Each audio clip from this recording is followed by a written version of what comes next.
معاشره ډیره بدله روانه ده. پوچې پوچې ماشوم د چرسو د آیسو په استعمال باندې پوهیږي. هغه مشران چې هغې به نسوار هم په بډه وخل چې جومات ته به راتلل بار چپل کې به کېښودل. قسم بالله هغه حیادار خلک لاړل. والله پوچې پوچې ماشومان د پلار مخې ته د چرسو سګرټ ډکوي. پوچې پوچې ماشومان د مور پلار مخې ته نن آیس خرڅوي اوس کې. پوچې پوچې ماشومان سپینګري پلار ناست دی، حجره کې ترو کاکا ناست دی، د یوټیوب کولاو کړی دی او فحش فلم یې راړولی دی. د دې ماشوم د سترګو نه حیا ختمه شوه چې بره مې رب ویني، مخامخ مې سپینګیرې تره ناست دی، مشران ناست دي، په کور کې مې خور ناسته ده، ښځه نوجوانه مې ناسته ده.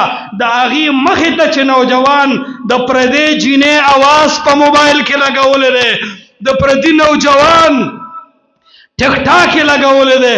ای نوجوانه ستانه حیا چرته لاړه، ستانه غیرت چرته لاړه، ستانه پښتو چرته لاړه، ستانه ایمان چرته لاړ. ته د نوجوان ټیک ټاک ګورې او ستا خور ورته ګوري. ته د نوجوان ټیک ټاک کولاوې، تا سره ستا ځوانه ښځه ناسته ده. ته د یو نوجوان ټیک ټاک ګورې، دې پردي نوجوان ته ستا لور خور ګوري. ستا هغه غیرت څه شو؟ ستا هغه حیا څه شوه؟ یاد ساته دا حیا به کله راځي؟ دا نوجوان نسل دې مدرسو ته راولي. دا غیرت به کله پیدا کیږي؟ دا نوجوان دې مدرسې ته راوله. والله اسلام دا مدارس دا قرآن او سنت تهذیب خي، دا دله د ماشوم نه ماشوم جوړي. قسم بالله دا مدرسه ما او تا ته یو کمزور شیخ کاری.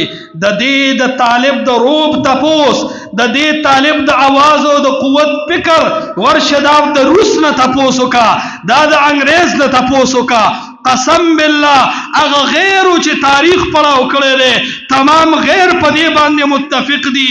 کله هم چې د کفر دیوالونه مات شوي دي، کله هم چې د کفر شا لګېدلې ده، کله هم چې د اسلام جنډه اوچته شوې ده، کله هم چې د رسول الله په ناموس غیرت شوی دی.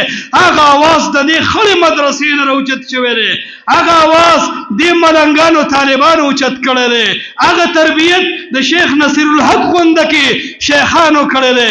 نو انشاءالله سمو خیال دی دا خپل بچي به دې مدرسې ته راولو که نه به راولو؟